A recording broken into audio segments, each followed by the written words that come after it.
Hi, I'm Andrea, if you don't know me personally. I'm going to try to stay focused on the learning disabilities. It's a topic that many people should actually know more about, but most people unfortunately don't. Both my sons do have learning disabilities. I'm going to focus more so on the experience of my older son Ronan and my experience with him. Not that his younger brother is not important. He actually gets significant more chunk of attention and energy. Just his younger brother has a number of other diagnoses to go along with dyslexia. So I'm going to try to stay focused on learning disabilities, and in doing so, I'll stay focused on my older son, whose learning disabilities are a bit more severe and went longer undiagnosed. I will be citing a good number of facts and figures. I'll be reading off to the side. I have notes for myself. I'll make the document that I'm reading from available when I share this link. So I have just copy and pasted some things from some really excellent websites for myself to be able to quote while I'm making this video. Hopefully it doesn't go too long. And I've put in the link for the website that I took that from as well. I'll try not to use too many verbal fillers and try to make it interesting to pay attention to. My older son has learning disabilities. His official diagnosis came out now, quickly. There's two main ways that you'll hear a diagnosis given. Sometimes you'll hear dyslexia. Sometimes you'll hear a learning disability with issues in reading. The term of using dyslexia is not wrong. It comes from I believe it's called DSM-5, but that's used within the US. The World Health Organization, which most other countries use, have a different system of the naming of disabilities, and that would give learning disabilities, and then like learning disabilities is the title, and then you'd say have issues with reading, writing, math, over each individual things being named out. So the diagnosis that I got was actually done in the format of saying learning disabilities, issues with reading, writing, math, and slow processing speed. If that came from US diagnosis, each of those things would be called individually with its own terms. So I kind of go back and forth. Within Canada, there's no set format as to which set of terminology we follow. So learning disability with issue in reading would otherwise be known as dyslexia. With writing is dysgraphia. With math is dyscalculia. Then there's issues with body movement, that's dyspraxia. Ronan, unfortunately, was left undiagnosed for a really long time. I have a lot of mom guilt about that. His younger brother, like I said, has other issues, and those are quite demanding. He was having violent outbursts. So clearly the safety, and he was also running away. The safety demanded time of both myself and the school.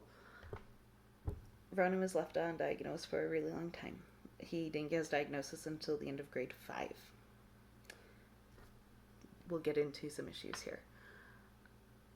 Psychoed assessments, as is the standard type of assessment done to find an invisible disability for children within Canada, psychoeds.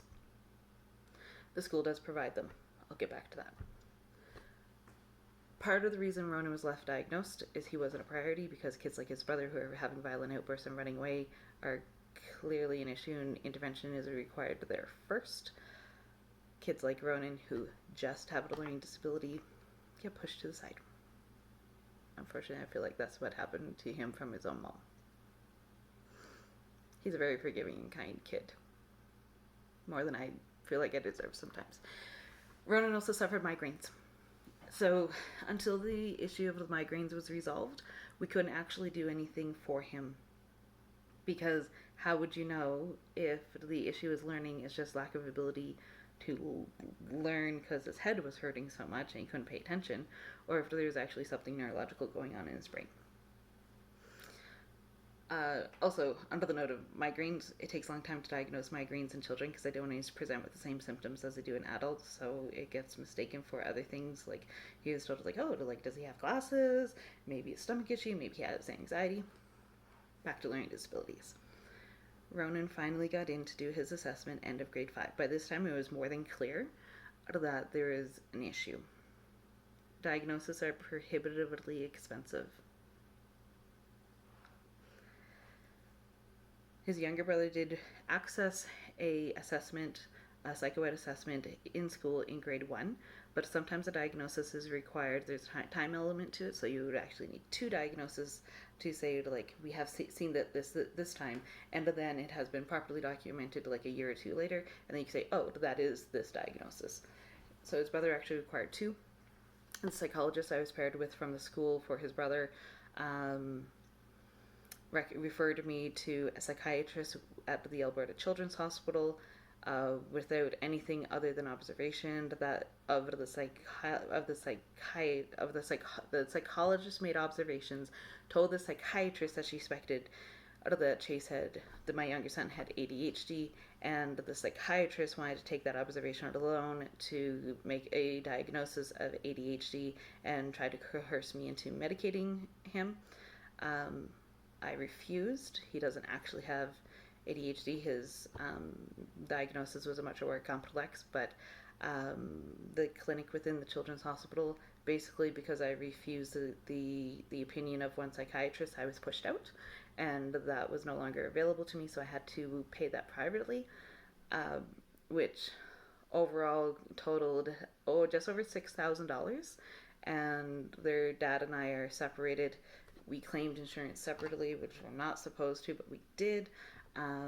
We had about $1,500 covered, so out of pocket we actually paid somewhere around $5,000 for an assessment. Like I said, this is prohibitively expensive. $5,000 over the span of 3 months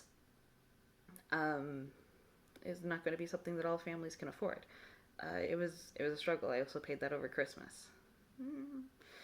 Gives me anxiety just thinking about it, but unfortunately these were factors that forced my older son to have to wait while having to go to school unable to keep up.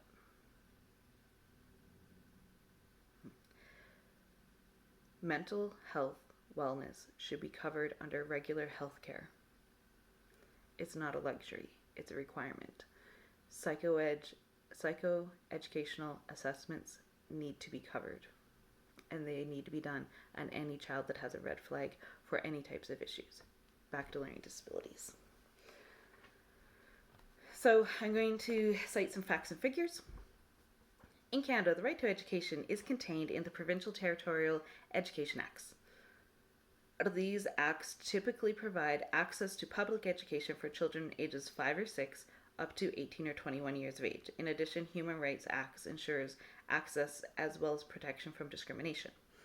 So the right to education is written into the legislation for each province and territory separately, so the wording will be slightly different, but the point of this is all going to be the same. Children in Canada have a right to education. In 2012, the Supreme Court of Canada handed down a landmark decision on disability rights. The decision in the Moore case, Moore versus BC, states that students with disabilities are entitled to receive the accommodation measures they need to access and benefit from the service of public education. In this regard, the court said that the adequate special education is not a dispensary luxury. The court said accommodation for special education to access public education was not a dispensable luxury. Many parents in Canada with children who require special accommodation for education definitely are made to feel like what they're demanding for the child to access their legal right to education is nothing but a luxury. The court acknowledged that such measures serve as the ramp that provides access to the statutory commitment to education made to all children in British Columbia. So this case was specific to BC. It was brought to the Supreme Court of Canada. This is going to apply to children across the country.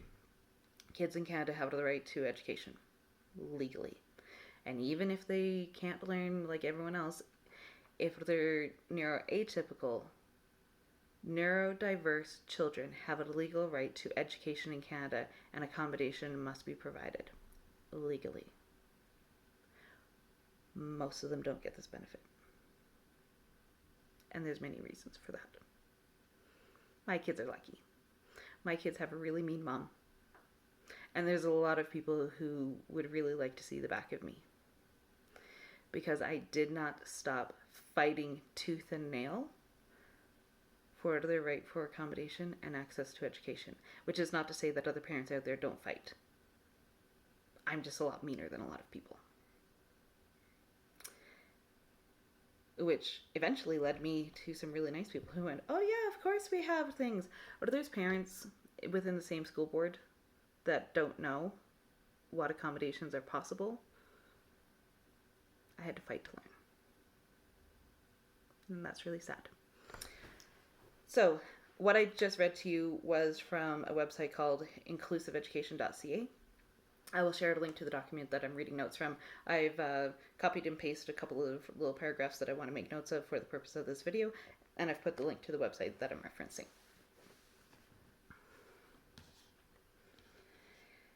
Now I'm on to the Government of Alberta website. This is going to be similar all across Canada, but I'm in Calgary, so I'm going to specifically be referencing Alberta, Calgary, and then Calgary Board of Education, because that's who educates my kids.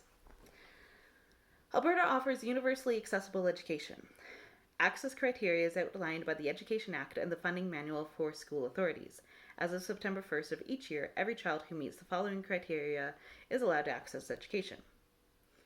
6 years of age or older and younger than 19 years of age, and has one of the following: a Canadian citizenship, has been admitted to Canada for permanent residence, has a parent who is a Canadian citizen, has a parent who has been admitted to Canada for permanent or temporary residency. So basically, any child who is Canadian citizen or some type of temporary permanent resident, or the parent is, has the right to access our education system. Excellent. And as the Supreme Court of Canada said, accommodation is also a right. So that was from Government of Alberta page. Going on to, so within Alberta, and I believe actually most provinces across Canada, once a child has a diagnosis of any type of disability, they get a coding. So this is just something that schools use internally to know what sort of resources are supposed to be allocated to that child. Resources allocated to that child. That'd be a dream. That doesn't always happen. So within my experience, both of my sons, actually, their coding gave them so much access to a teacher's assistant. My younger one actually was supposed to be coded that he was supposed to himself have a full-time teacher's assistant. He shared that assistant with 4 other students, which meant that even though he has this legal right and this entitlement and this coding and everything, and resources are supposed to be given to the school, his school had 1 teacher's assistant between 4 children who apparently had a legal right to education, legal right to accommodation, and were supposed to have funding, including their own teacher's assistant. There was 1 between 4 kids. What actually happened was sometimes he got taken out of his own class and brought to another class. So the poor teacher's assistant that was supposed to be providing one-on-one assistance but had to make herself available to 4 kids, she took 1 kid from one class and brought him into another class, so at least he had some sort of help. But where was the right to education? And I don't fault her, actually. I have to make that very clear. She was one of the most wonderful human beings to ever exist. But what exactly do you do when you are required to give one-on-one help all day long to 4 kids who are not in the same class? So, sorry, I use so as a verbal filler. I will try not to do that. I want you to be able to pay attention to what is being said and hopefully learn from it, or share a common experience, even though it's not a really great common experience. The CBE, under their section of learning disabilities, says learning disabilities range from in severity, mild, moderate, or severe, and may result in difficulties in one or more of the following areas: oral language, reading, written language, mathematics. So this document of the coding in Alberta is actually really well written. It has links to some great resources that shows the expertise that they use to quote to build this. It's a really well written document, and is something that was done by the government. I accessed it through Open Alberta, uh, ECS is the proper term for kindergarten in Alberta, ECS to grade 12, to help individuals with learning disabilities be successful it is necessary to ensure early identification and provide interventions as appropriate involving home, school, community work, and workplace settings. Early interventions need to be appropriate for each individual's type of learning disability and at minimum include the provisions of specific skill instructions, accommodations, compensatory strategies, and self-advocacy skills. Document from the Government of Alberta says, to help individuals with learning disabilities, it is necessary to ensure early identification and provide interventions. There's numerous advocacy groups shouting for early identification of learning disabilities, and I guess I'm an advocate too, because here I am making a video about it because it is so important. Early intervention is key.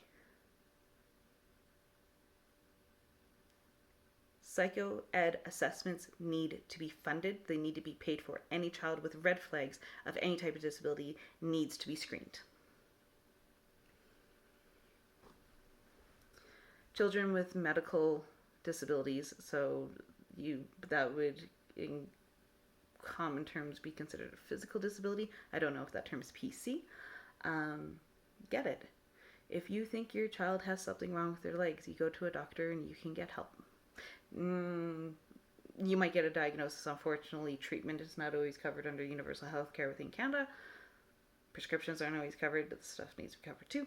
But you can usually at least find out what it is exactly is a problem. You might be paying thousands of dollars for a wheelchair or be asking for a GoFundMe, but you can at least get a diagnosis. Parents of children with emotional disabilities, intellectual disabilities, learning disabilities, we might not even get a diagnosis unless we fork out money hand over fist, which a lot of us probably don't have. So the Alberta government acknowledges early intervention is key. They've acknowledged it in a document that is open to the public to be able to read. Unfortunately, that doesn't actually happen. Calgary Board of Education website, Psychological Services. Psychological services, which include consultation, assessment, and intervention or counseling, are provided to students to help them succeed academically, socially, and emotionally within their school setting. I'm not going to read the next part because it uses the word psychologist too much, but basically it just says that the psychologists used by Calgary Board of Education are registered with the College of Alberta Psychologists. This sounds great. This actually sounds like if your child has need of a psychologist, that the Calgary Board of Education is going to help you. And those people exist, but they're highly underfunded. A lot of them just lost their jobs. I don't know if they all got their jobs back. But the Calgary Board of Education website is saying psychologists provide services which include consultation and assessment. I'm saying the assessments need to be done. And kids have a legal right to education, and they have a right to accommodation.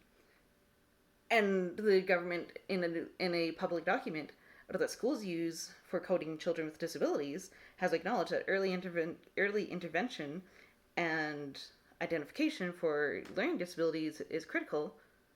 So why aren't kids being assessed? In practical experience from myself across a number of different schools, and what I've read as a common experience across the different parent groups, support groups within Calgary, is what we're actually told in practicality is that most schools get funding for 2 assessments a year. 2 assessments a year. Calgary Board of Education has over 100,000 students, and schools get funding for 2 assessments a year.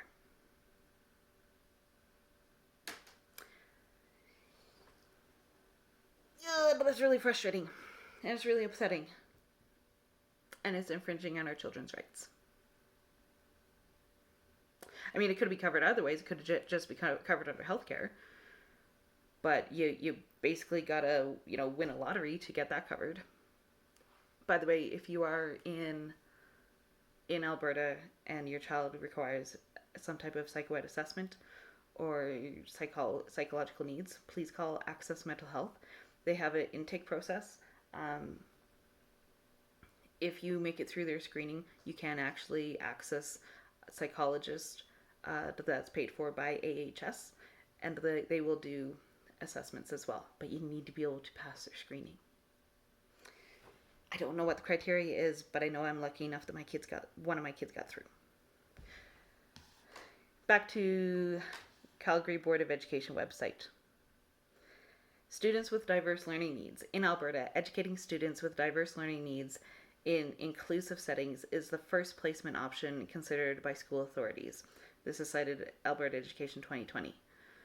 So they're looking to do inclusion. The Calgary Board of Education provides flexible programming that is responsive to the learning and wellness needs of all students.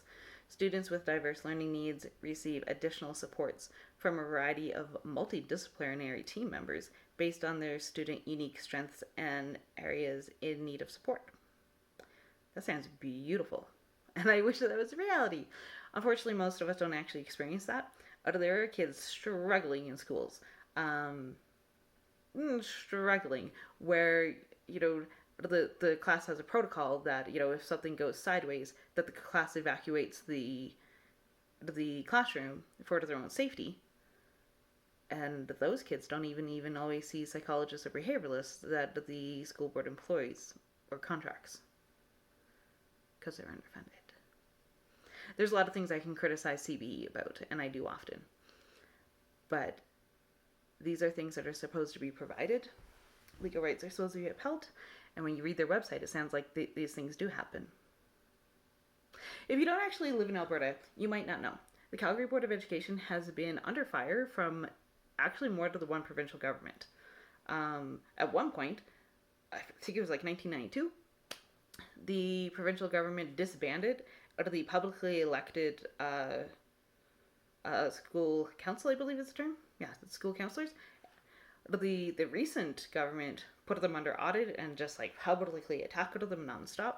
So for all the things that I can criticize them about, they have actually been able to defend themselves. They're one of the largest school boards in Canada. From other parent groups support groups that have been, they're definitely not the worst. I don't know that they're the best. Their goals and aims are actually proper. I have had a principal sit with me and cry and hug me, knowing that more was required to support my children, and there was no resources available. That includes financial resources.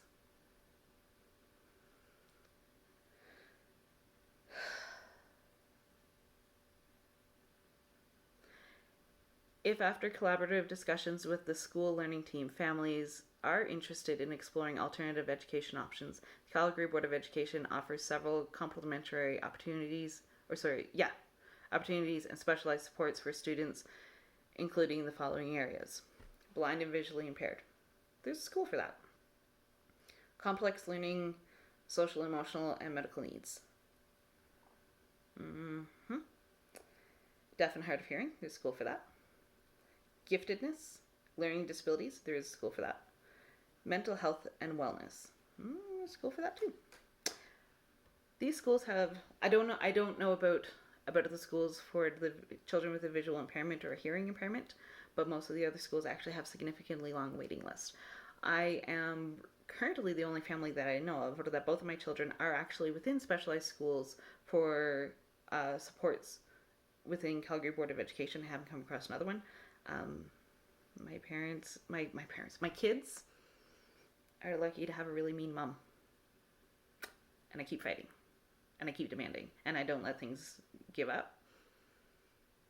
I shouldn't have to be that way to get my kids legal rights. Unfortunately, I do. So, yeah. Other parents out there are just as mean. Just they don't all live in cities that actually do have these supports.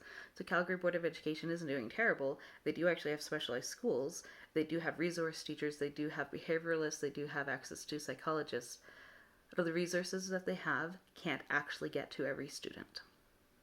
Not all schools even know how to access these. I was given wonderful advice when my youngest son was in grade 1. A resource teacher told me to let him hit rock bottom. That as long as I was being flexible with the schools and working and trying to be understanding and patient, that he wasn't going to get anywhere further. Once he hit rock bottom and things were devastating, area experts were brought in. Like the school board area, the area offices were notified. It shouldn't take that. Even at that, even if the area offices know, if it's not completely like, an apocalypse essentially happening, they only have a limited number of resources and more students than they can actually reach. This squeaky wheel gets the grease. Okay, moving on. Still with CB website. Like I said, both my kids are actually at specialized school. My oldest son is at a school called Dr. Oakley, which is wonderful. It's a specialized school in Calgary for kids with learning disabilities. It's been life-changing for him. He has access to technology. He uses speech to text and text to speech. He has minimal criteria of other, like the learning components of like students that this age must learn. Minimal. They focus on reading. They read. When his diagnosis was done at the end of grade 5, his reading was maybe kindergarten, probably pre-kindergarten. Currently, he's actually up to about a grade 6 reading level, expected to go to be at a grade 7 reading level really soon. He's currently in grade 8. The program is 2 years long, so in 2 years, he has gone from pre-kindergarten to close to his actual proper age level for reading. I wish I could share that feeling with every family in Canada that has a child with a learning disability.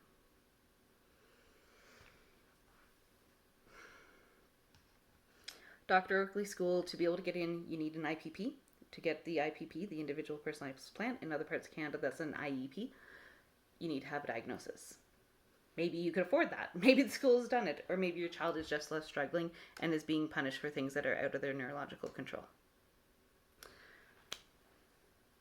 You need to get through 1 year trying to be inclusive in the regular classroom on an IPP with the diagnosis. After that, you were put on the wait list for Dr. Oakley. My son has told me that the wait list for Dr. Oakley School in Calgary has thousands of students on it. So even after diagnosis, remember, early detection intervention is key. Thousands of children in Calgary are waiting to get into the single specialized school.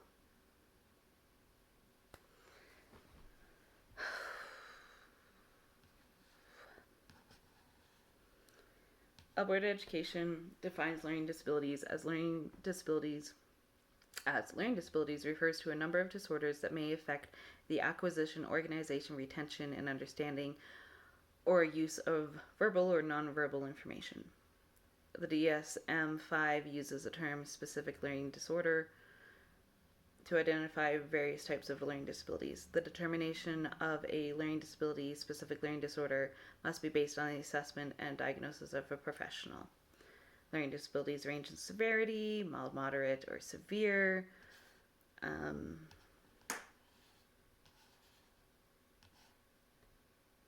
what does learning disability mean? It's a lot of people don't actually know. And it's also region specific. Within the US and Canada, learning disability is actually things like dyslexia, dysgraphia, dyscalculia. It's to do specifically with what we consider like 3 hours of education and learning. Within Europe and the UK, learning disability is usually what here we would refer to as intellectual disability. They're all usually actually neurological conditions, like your brain doesn't function right. It's not just like in your head. It actually is in your head. Your physiology of the brain is not the same. They are neurodiverse or neuroatypical. But they face an awful lot of discrimination. A lot of people don't want to be diagnosed. There's parents who don't want their kids diagnosed because they don't want to face the stigma and discrimination. A lot of people think that learning disability means you're stupid. How comfortable would you be to look at an employer to say, I require accommodation for learning disability, when you know that those words to the other person are going to mean, I'm stupid.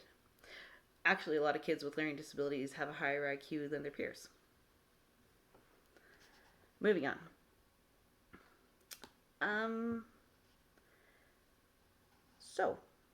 Sorry, verbal filler. Usually when I'm upset. This topic upsets me. Learning Disabilities Association of Canada had the following information. Because honestly, I'm sitting here saying that Calgary Board of Education and most education boards across Canada are underfunded. Okay, but how many people actually require accommodation? Like, how many kids are being missed? You know, maybe thousands of kids in Calgary waiting to get into Dr. Oakley School isn't that bad. According to Stats Canada, more children in this country have a learning disability than all other types of disabilities combined. It's the most common type of disability that a child will have. You know more children with dyslexia than that have autism. But we talk more about autism. According to Stats Canada, of all the children with disabilities in this country, more than half, almost 60%, have a learning disability. Stats Canada reports that 3.2% of all Canadian children have a learning disability. That's the equivalent of one child in every school bus of children. Oh, 3.2%. That's quite the minority. But it's still a lot of people, and minorities are still important. And they still have the legal right to access education. That's what Stats Canada knows about. I am quoting now from Read and Spell Learning Disabilities as a website. Oh, sorry, before I quote that. No, I'm going to quote that first. Learning disabilities are neurological differences in the way the human brain processes, stores, and communicates information. Some estimates suggest that over 10% of the world's population is affected by a learning disability such as dyslexia, dyspraxia, or attention deficit disorder, ADHD. In extreme cases, they can cause individuals to miss out on literacy skills, development, particularly when schools don't recognize the symptoms early on. It's actually the number one reason why kids drop out of school. Other estimates believe that as many as 1 in 6 adults struggle with reading and have an undiagnosed learning disability. So, CBE, like I said, has over 100,000 students. They actually have somewhere around 128,897 students. So, if only 3.2% of children actually have a learning disability, that's about 3,878 students in Calgary require diagnosis and accommodation. Well, that sounds achievable. But if it is as many as 10% of the population actually have a learning disability and many of them are undiagnosed, then that early intervention is really critical, especially since this is a major reason why people drop out of school. So at 10% of the population having a learning disability requiring early intervention, early diagnosis, and accommodation, that would leave Calgary Board of Education with about 13,000 students that are affected. If the 1 in 6 is actually correct, that's 16% of the population actually have a learning disability. And almost all of them are undiagnosed. That would put Calgary Board of Education at about 20,000 students requiring early intervention, screening, diagnosis, and accommodation. One school isn't enough. 20,000 people, but there's numerous communities in Canada that don't even have 20,000 people. We need early intervention. We need early diagnosis. We need proper accommodation. Our classroom teachers need to be properly supported. They need to know what to do. I have met classroom teachers that I swear to love my children as much as I do. We need to support these people. Do you know the burnout rate of classroom teachers at the moment? They love our kids. They didn't spend this much money onto their own education to become a teacher because they hate kids. They did it because they actually want to make a difference in a kid's life. How can they make a difference in a kid's life when there's 25 to 30 kids sitting in their classroom and one of them can't learn properly or learn the way they know to teach? They can't do it. We need to support our students. We need to support our children. We need to support our society. We need to support our teachers.